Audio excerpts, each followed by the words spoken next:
Hello students, ये question है आपके सामने।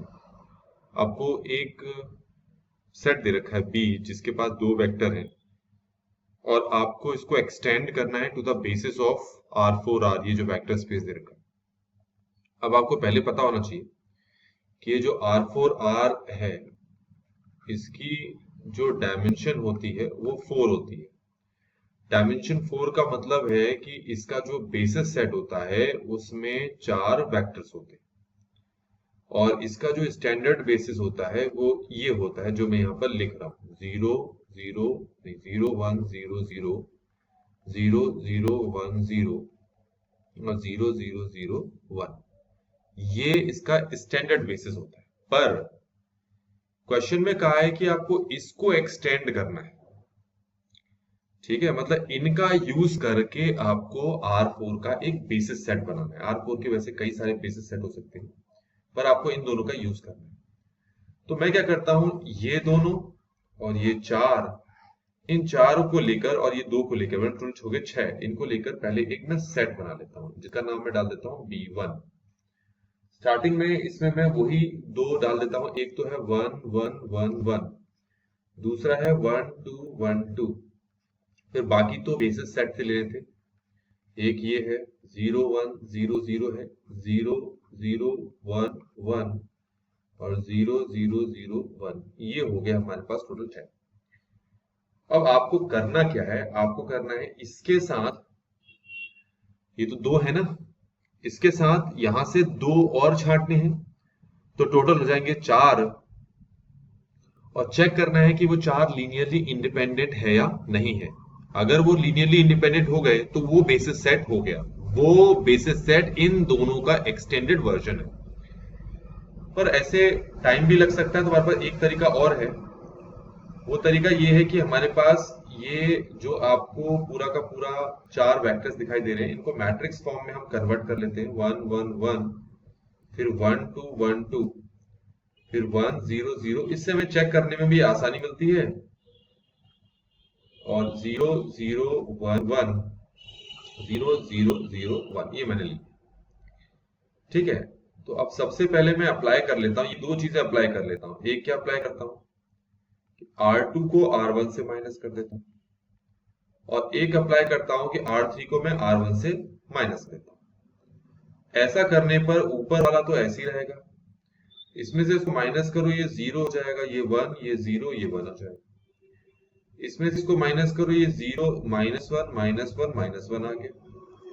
और उसके नीचे हमारे पास है 0 1 0 0 0 0 1 1 1 1 तो नहीं है, ये 1 0 है। ठीक है, और लास्ट में हमारे पास है 0 0 0 1, ये तो एक आ गया। ठीक हो गया।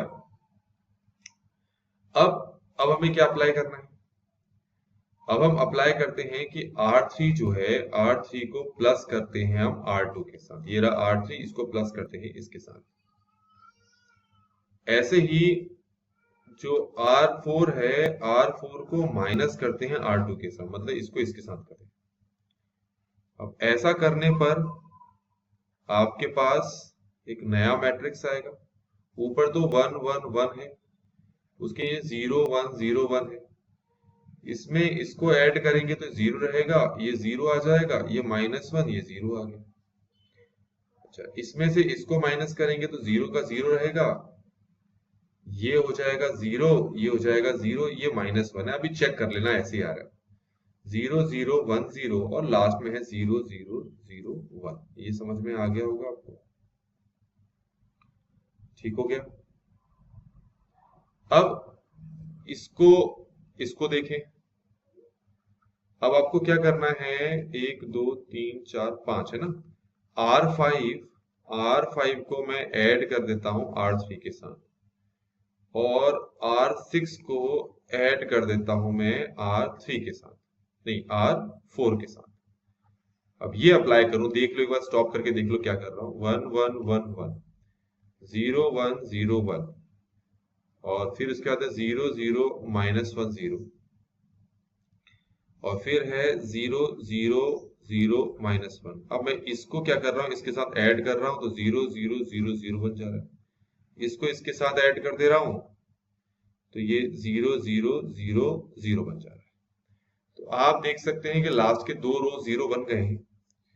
अब आप कितना भी ये कंडीशन अप्लाई कर लीजिए, अब किसी भी रो को आप कंप्लीटली 0 नहीं बना पाएंगे।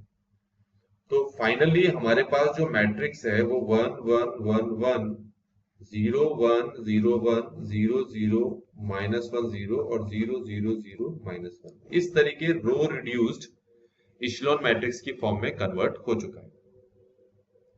अब इस रो रिड्यूस्ड इशेलॉन मैट्रिक्स है, इसमें आपको जो पहला रो है उससे एक वेक्टर मिल जाएगा, दूसरे से दूसरा मिल जाएगा, तीसरे से तीसरा मिल जाएगा और चौथे से चौथा वेक्टर मिल गया। इन चारों को लेकर अगर मैं एक सेट बनाता हूं और उस सेट का नाम सपोज मैं B2 रख देता हूं, तो आप चाहो तो चेक कर सकते हो, वैसे तो ऑलरेडी चेक हो चुका है, फिर एक बार आप मैन्युअली चेक कर सकते हो कि लीनियरली इंडिपेंडेंट है या नहीं है। इनका डिटरमिनेंट निकाल लो, ये 0 के इक्वल नहीं आएगा। तो ये B2 हो गया, एक बेसिस सेट हो गया ये किसका, R4R, जो कि क्वेश्चन में आपको वेक्टर स्पेस दे रखा था। ये क्लियर हो गया।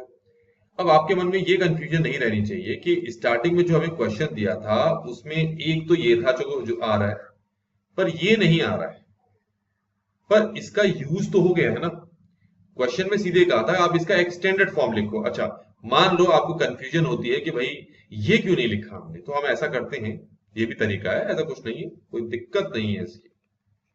पहला वाला तो मैच कर रहा है ना, चलो पहला वाला एज इट लिखो, दूसरा वाला मिसमैच हो गया क्योंकि दूसरा वाला एग्जैक्टली था 1 2 1 2, तो आप इसको हटा दो, इसकी जगह रख दो 1 2 1 2, फिर 0 0 -1 0 और लास्ट में 0 0 0 -1। अब आप चाहें तो चेक कर लें कि ये चारों भी आपके क्या हैं, लीनियरली इंडिपेंडेंट। तो ये भी आपका बेसिस सेट ही है, उसी का एक्सटेंडेड वर्जन, तो ये भी उसी का एक्सटेंडेड वर्जन है और ये भी उसका एक्सटेंडेड वर्जन है। तो या तो ये लिखो या ये लिखो, दोनों का मतलब सेम है। ये समझ में आ गया होगा आपको, और इस तरीके से ये क्वेश्चन यहां पर कंप्लीट हो गया। अच्छा, ये एक बात और, अब आप सोचोगे भैया ये भी तो बदल गए हैं, तो वापस इसको भी इनकी ओरिजिनल फॉर्म में रख दो, बात तब भी वही रहनी है। ठीक हो गया, और इस तरीके से ये क्वेश्चन यहां कंप्लीट हो चुका।